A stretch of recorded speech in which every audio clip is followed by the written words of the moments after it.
চলো আজকে একটা গল্প বলি। এক সাপ এক ব্যাঙ, দুই বন্ধু।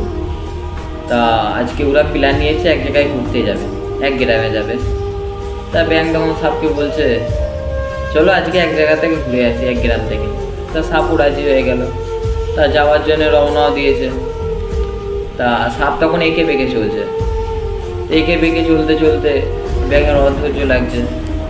ব্যাঙ তখন বলছে, সাপ ভাই, বলছে কী হয়েছে বল। বলছে, তুমি এঁকে বেঁকে কেন চলছো, একটু সিধে হয়ে চলো। তখন সাপ একটু শক্তিশালী, তো তাই সাপ তখন বলছে যে আমি এঁকে বেঁকে চলছি বলে তো হিংসা হচ্ছে নাকি। বলছে, হিংসা কেন হবে, তুমি এঁকে বেঁকে চলছো তাই আমার একটু অসুবিধা হচ্ছে। তা ঠিক আছে, তোমার বেঁকেই চলো, অসুবিধা নেই। তা যখন গ্রামে ঢুকে পড়লো, যে মানুষজন দেখে ফেলেছে ব্যাঙ আর সাপ দুজনে একসাথে।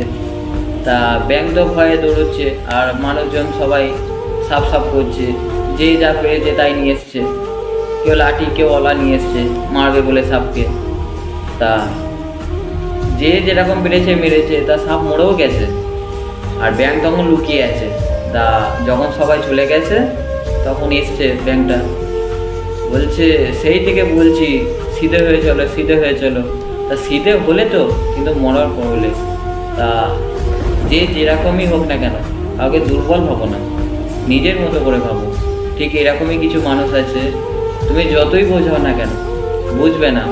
বুঝবে কখন জানো, যখন কোনো এক জায়গায় ডুবে যাবে, তখন তোমার কথা মনে পড়বে যে সে ঠিকই বলেছিল।